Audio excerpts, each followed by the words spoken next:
Many of you have been requesting that we explore Hinduism in more detail. I've been asked to highlight facts and information relating to Hinduism so that those of other religions, Islam, Christianity, and Judaism, etc., can gain some new insight in Hinduism. Hey guys, welcome back to FTD Facts. Leroy Kenton here, and I have 10 facts that Muslims and others should know about Hinduism coming up. I want you guys to stay tuned as we count down from 10 to number 1 so you don't miss any of these interesting facts. Okay, I'm excited to get into it. Let's get started. At number 10, here we have one God. Now, this comes as a surprise to many who follow a particular monotheistic religion, but Hindus all believe in one supreme God who created the entire universe. He or she is everywhere. He or she created also many other gods, which are advanced spiritual beings to be helpers. So not the supreme God, but other lowercase g gods. Hindus all worship one supreme being but use different names, and this is because the people of India with different languages and cultures, they have understood God in their own distinct way. So one of the concepts in Hinduism is that God is not far away, but is inside each and every single person, in every heart, in consciousness, and God is just waiting to be discovered. Number 9, let's look at cow worship. So to Hindus, the cow symbolizes all other creatures. The cow is a symbol of the earth. The cow is a nourisher, and it's just a very generous giver.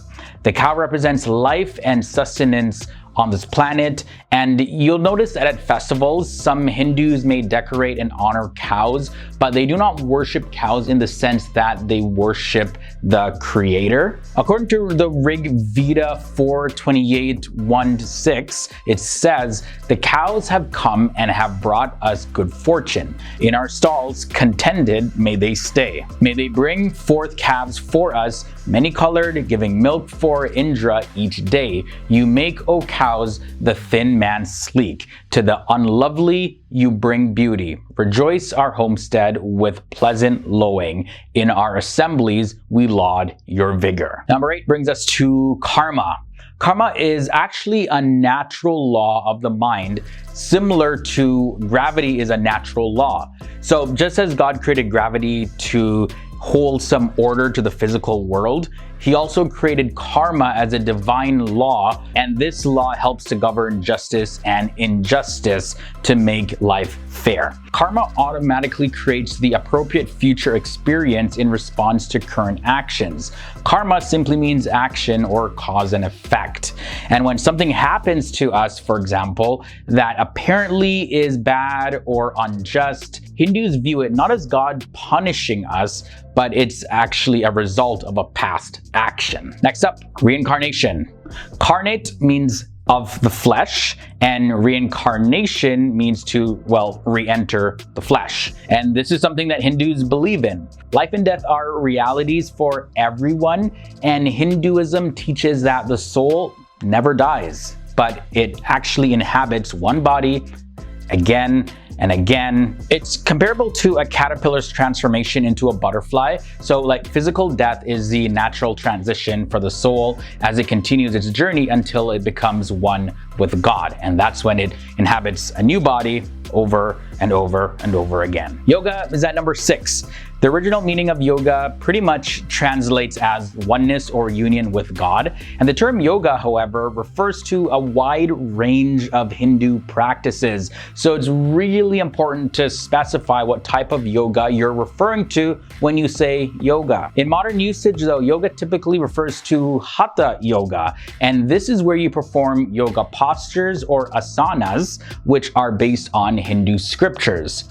Hatha yoga is performed by Hindus to prepare for meditation. But you see, today, especially in the westernized versions of yoga, health benefits have become a primary focus rather than the spiritual benefits of yoga. So hatha yoga is just one aspect of a practice known as Astanga yoga, which has 8 stages. And Asta means 8, by the way, and Anga means limb. All right, guys, halfway through this episode at number 5. other religions. Let's talk about this. So Hindus are to honor all religions and people. In reference to other religions, Hindu leaders often quote a verse from the Rig Veda, and that's number 164:46, and it says, "Truth is one, sages describe it variously."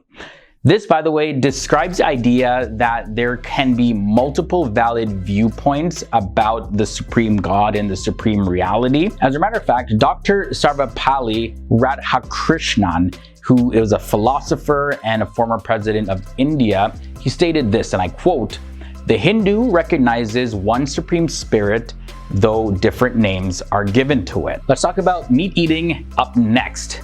Hindus teach vegetarianism as a way to live with less harm being inflicted to other beings, but not all Hindus are vegetarian.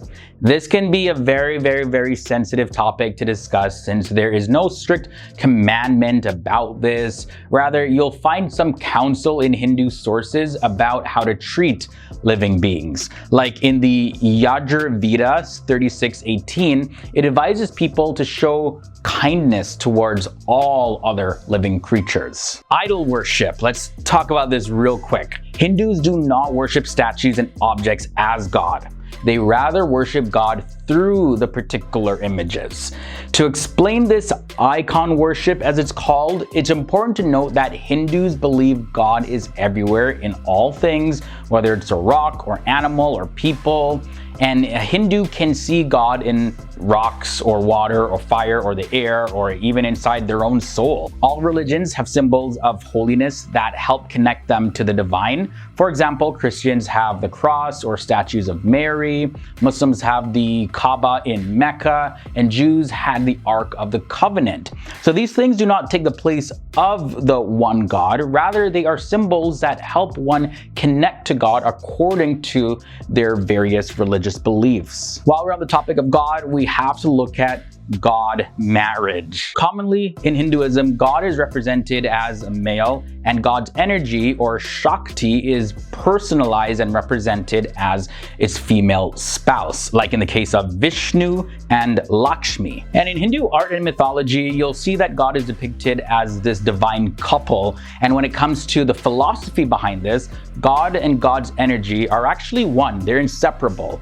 And the metaphor of being a divine couple is simply just to illustrate this oneness. Here's God and God's energy, completely inseparable, always together. And finally, let's end off this episode looking at the caste system. This can be a very touchy topic too, but the caste system is the inherited division of Indian society based on occupation. Now, that in itself is not a bad thing. Similar to the blue collar or the physical laborer or the white collar, which is the office worker, or similar classifications used in the United States. But one thing to know is that it is illegal in India to discriminate against, abuse, or insult anyone on the basis of caste. Yet still, many are discriminated for the color of their skin, as well as their income level and social status.